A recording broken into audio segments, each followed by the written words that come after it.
Okay, so Crime and Punishment by Fyodor Dostoyevsky. This book has been talked to death. It is one of the most famous pieces of literature in Russian history. A very famous book. Like I said, it's been talked to death, but it has not been talked to death by me. And, you know, I'm new to this party, and it's my turn. It's my turn to just revel in this absolute amazing masterpiece. Do you understand, sir? Do you understand what it means when you have absolutely nowhere to turn? Marmeladov's question came subtly into his mind. For every man must have somewhere to turn. What I respect and love so much about Dostoyevsky is really how fearless he is and how unafraid he is to challenge himself and his own ideas or stances that he has on anything, really. And he did the same thing so well in Brothers Karamazov. Like, it's completely official that he is one of my all-time favorite writers. What Dostoyevsky does is he splits his soul into one or two or three different point of views, and he builds a man around those point of views, and then he locks them all in a room and makes them fight it out. What makes this so satisfying is that each character is as strong as he can possibly make them, whether he personally agrees with their stance or not. And like I said, he did it brilliantly in the Brothers Karamazov. I did not expect anything less from Crime and Punishment, and he completely lived up to that reputation. Does the end justify the means? Dostoyevsky doesn't think so, but he's not going to let himself off that easy. He literally created Raskolnikov, a protagonist who is arguably the antithesis of Dostoyevsky's personal beliefs, and he made him an enigmatic, charismatic, strong character with so many reasons and justifications of why he did what he did. Dostoyevsky is literally, what is so amazing about reading him is you are watching him wrestle himself. You are watching him wrestle within an inch of his life to fight for the stances that he takes, because nobody's getting off easy. You pick a side and you gotta die on that hill. It's so fair. It's so amazing how much insight he has into the human soul and how he pulls this off so seamlessly, like so seamlessly.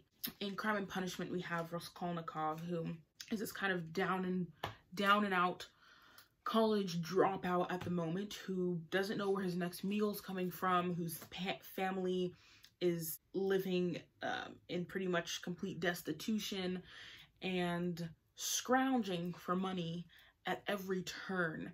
This book really paints this very dark picture of the kind of abject suffering of 19th century Russia. You know, there's a lot of poverty and there's a lot of suffering, like I said, going on. And Raskolnikov is not immune to that. He's part of this society. And he basically gets this idea that if he does something bad, murdering an old, very despicable, abusive, and vile pawnbroker, but he does good with what he gains from this horrible act of murder, then they're gonna basically kind of cancel each other out. It's such an interesting kind of take and dissent from a lot of Dostoyevsky's contemporary who are really pushing forward this idea of egoism and basically embodying Raskolnikov as a character and his ideology, that certain people can kind of overstep these very basic laws of morality if they know what they're doing, but only if they know what they're doing. It's just an amazing study on why kind of Dostoevsky understands that that will never work as a philosophy. Despite Raskolnikov being a actual murderer in this story, he is extremely likable. And that's another thing that I was saying, how much I respect Dostoevsky, because he doesn't build up this very weak character so he can kind of just destroy the arguments or ideas of his contemporaries. He makes somebody who is so the opposite of that, so strong in his convictions. And gosh, all these conversations that were going on in this book, like he's like trying to justify this murder, and his arguments are so deep and like almost convincing. Everybody gets a leg to stand on. So the story follows Raskolnikov after he commits this very heinous act, and the kind of effect that this has on him the following months, I think it is, after.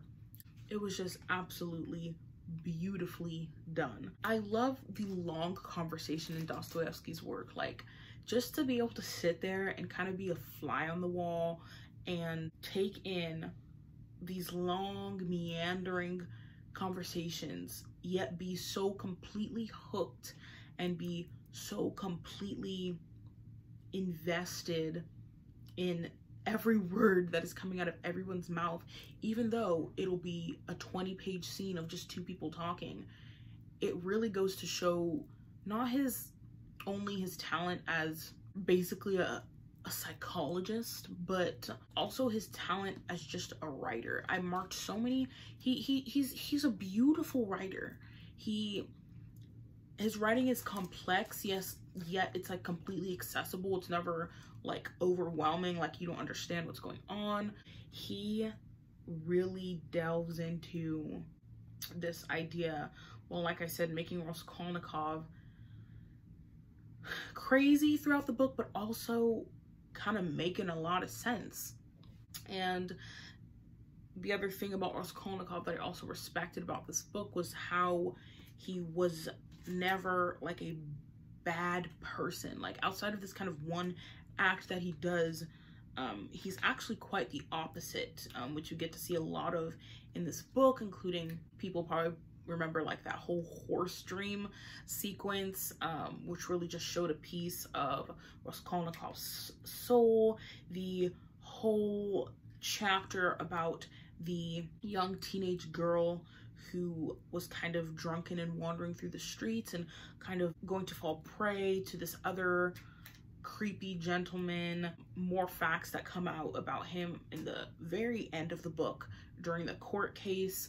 But basically he's kind of a stand-up guy, and his main object is try to alleviate the suffering of others, but he's stuck in this society where everybody is constantly being beat down and abused and kind of stomped on, and it's like this desperation that he has to try to, like I said, alleviate the suffering, and basically going to any lengths, even to murder, to try to help other people, which really makes you feel for Raskolnikov and his plight, and if what he does is really all that bad. Wow, such a privilege to be able to read this. And there's a lot of parallels to Dostoevsky's own life in this book. One of the characters is named after one of his deceased daughters. There was a section where he talked about the feeling of a man who's just been like pardoned who's just been pardoned after being sentenced to death, which is something that actually happened to Dostoyevsky. I feel like I see a lot of Raskolnikov, just different parallels that also matched up with Dostoyevsky's life. And it was just an amazing read. And I just loved this so much. Like, not just a book, but this is like a piece of Dostoyevsky's soul. It's a piece of all of our souls, and it just makes me love the man behind the writing, behind the story, behind the ideas. And I cannot wait to read more of his work. I think I'm gonna read The Idiot next, kind of continuing this exploration of the, you know, the position of man with a very innocent character, as opposed to this, which Raskolnikov is a very guilty character. I mean, this is a Russian classic for a reason, and a lot of people read it, but it's still not enough. More people need to read this book. My copy's kind of funny because I kind of didn't like this Dover thrift edition, so I painted over it. So I kind of gave Raskolnikov like a skeleton there with some happy sad faces. And I'm gonna be thinking about this book for a long while after this. A long while. I don't even know what literary world to enter next, because I still feel like I'm in this one. I hope I said enough. But anyway, as always, happy reading, losers. Or maybe sad reading. Maybe it's sad reading with this one.